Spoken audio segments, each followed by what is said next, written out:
Zoro has finally locked in and defeated Rob Lucci, and not in a huge dramatic way. After being triggered by Sanji, who called him a burden, he pulled out the free sword style with the leopard hate and landed a new attack to claim victory, or so it seems.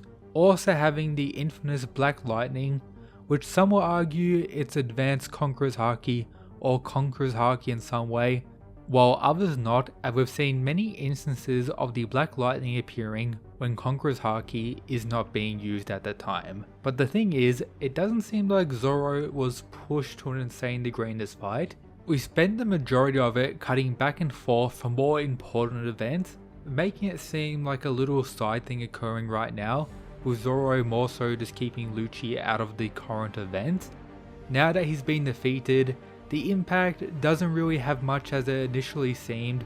Zoro had a harder time defeating Lucci than what Luffy did, which is as expected with the pure insanity of Gear 5. But no, this wasn't an extreme diff by any means.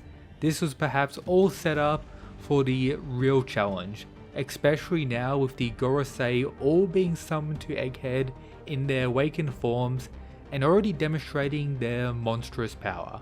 Particularly this dude, the one with the sword who has been theorized as a Zoro opponent since the Gorosei's first reveal many years ago. In One Piece chapter 1110, we see that he transformed into this skeleton-like horse, unleashing his blade in a more humanoid form, taking out many of the pacifista, which what it seems like ice attacks coming from his blade, with him honestly getting the most shine out of all the Gorosei in this chapter, alongside Zoro as well if you consider the whole chapter, with this monster already clapping close to all of them as they're somewhat frozen from his attacks now. Look at bro circling around the coast at high speed, taking out all 50 units in under a minute potentially, which is crazy to think about, giving us a better understanding of the power of the Gorosei.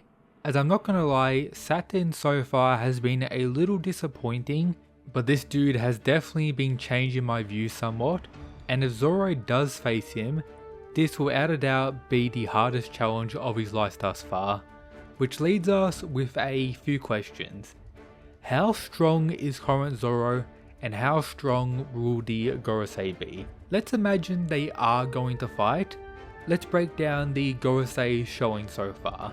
At a narrative level, they're, of course, as we know, old characters, and it seems like currently in One Piece, the older characters are beginning to fall, and with the arrival of all of them on Egghead, we would think they would just absolutely dominate in a battle against the Straw Hats, as these are perceived final boss characters who are all going all out with the intent to pretty much kill Luffy, kill everyone on the island at this point.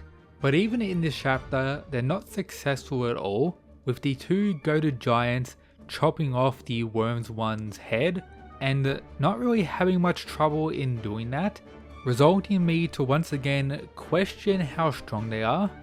We do have it claimed by Lucci here that their Haki is of course strong, sensing it from his battle with Zoro, and Zoro seems to agree with it, not pretty much disagreeing with it in any way.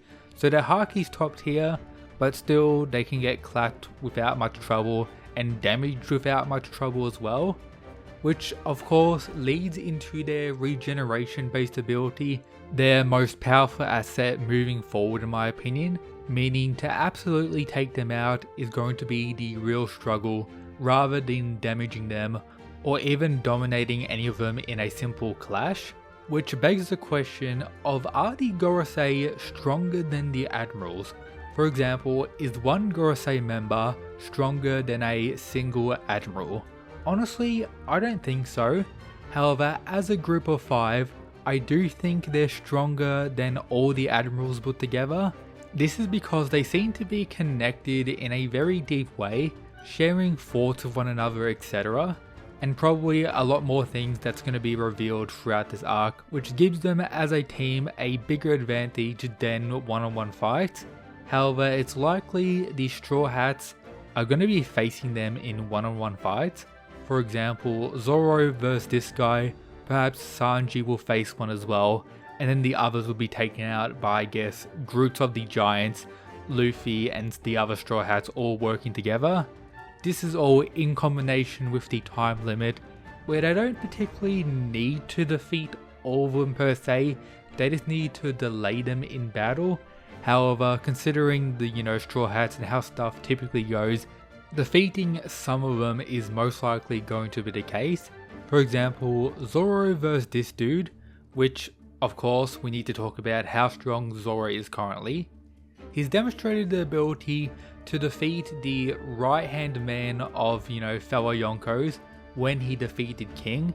That was most definitely a high difficulty fight, with Zoro actually seeing death at the end of that. A very strange scene, but this may also connect to stuff we're going to see during their battle.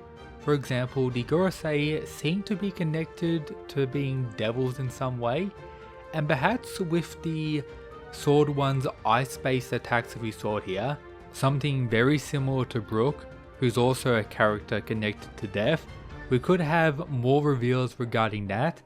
And of course, this most likely connects to his blade, something connected to the 12 Supreme Grade swords, something that is a cursed blade similar to Zoro's, a black blade that Zoro is going to be building up to eventually of course achieve his dream, the rematch against Mihawk.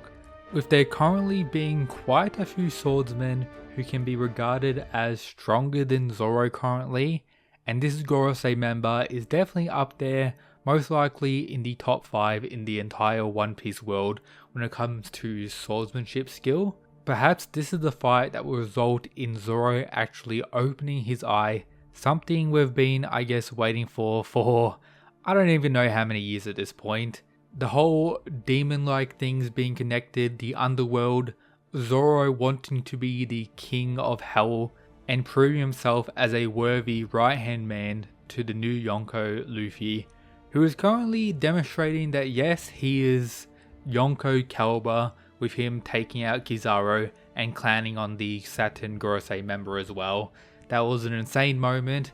Now it's time for Zoro to demonstrate his abilities as well, as if we look at the various parallels between Roger's crew and the Straw Hats, Rayleigh of course is the right hand man of Roger, and he's someone who's pretty much a king in his own regard, someone who even at an old age is pretty much Admiral level, not Yonko level, as he admitted he wouldn't be able to defeat Blackbeard.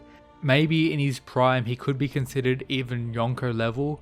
A Pirate King's crew has fighters that are pretty much Yonko tier, multiple of them, which is crazy to think about and is most likely probably the case. So Zoro is definitely going to have to rise up the ranks and prove that he's truly Admiral tier, which I believe he's going to do, so we'll have to wait and see. I hope you enjoyed. Shout out to these mad lads, the members. You can become a member as well. Check out the description. That's it guys. Peace.